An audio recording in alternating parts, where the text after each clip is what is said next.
Hey, good morning, y'all. So this is the probably one of the greatest donations ever. It's a very antique piano. So I want to, you know who you are.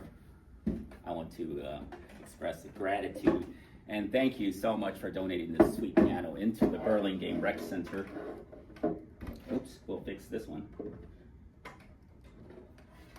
Maybe we should have a wood shop work on this one. Richard's coming through. So there's a hinge problem. This is an easy fix for the wood shop. If we had a wood shop fluid with a wood shop would do. So let's give this a try.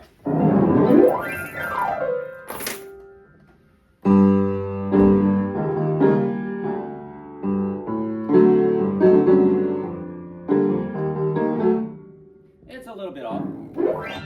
I might.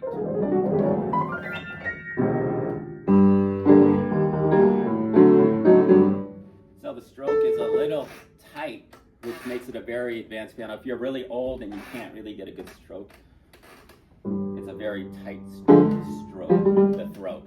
The Yamaha has a very long stroke, but it also plays a lot louder. This one I think you could play like, this is a high quality piano. And it's donated into this place. This is amazing.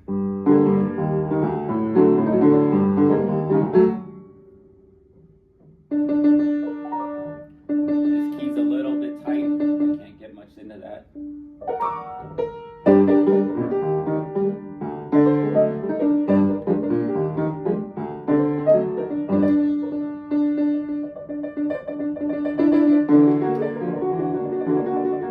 So that throw is really tight. And getting down to the strike to get it is actually kind of hard. I would call this an advanced piano.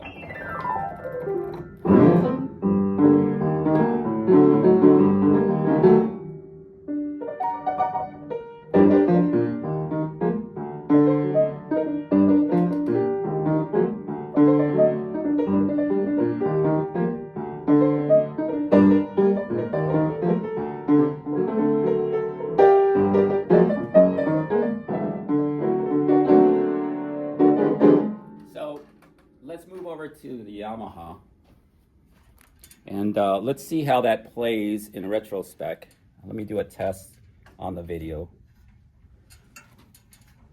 Only because I want to get a good stroke in before it is 15 minutes in, because I just reserved this place for 20 minutes. And I know in 20 minutes, in any fitness program, if you're a master of play in 20 minutes, you get your fill in really like that. So this is the Yamaha. Very long, nice stroke. Problem is, if you bring this home, it's too loud for the house. You're gonna disrupt the whole neighborhood. That one over there is actually a good advanced piano. You could play quietly. But today, instead of having antique pianos around, you just get yourself a headphone, get yourself a nice Roland piano with 88 keys. You get the 88 keys rolling it. It's perfectly weighted like any grand piano out there. But when you plug in any cheap headphones into the wires, superb. I play all night long. So a great story about my dad. My dad gave me a real good life lesson, pretty quick in time. He goes, son, when I worked the fields in the Philippines, I worked graveyard. See, this is the biggest trick in the Philippines. It's so hot in Southeast Asia. All the real workers that made money in their lands, they worked at night, in the middle of the night, under the full moons. So yesterday was the lunar day. So in San Francisco, we have the lunar festivals going. And Vicky, my wife, Vicky Chu, volunteers every year at the Chinatown YMCA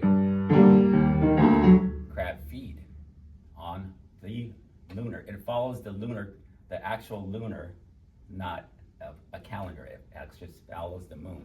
So once they know when the lunar is going to hit perfect, that lunar moon, it still signifies all of those people migrating from Southeast Asia that worked at graveyard at their own free will with the ox that runs very nicely to run the farm. And those oxes, you see them sleep all day long as a kid when you're awake. That's how you made money back in the day, the hard way.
That's the lesson for the day. You hear that? Review it over and over again.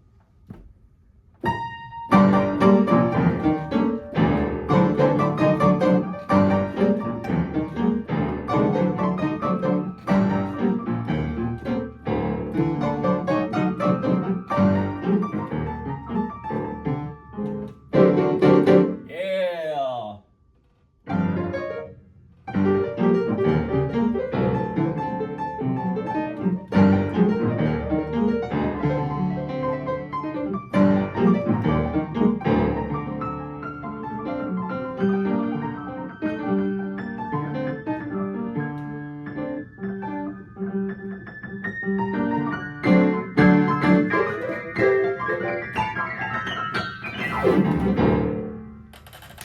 All right, y'all, have a good morning. I know that's a lot of energy, but I love coffee.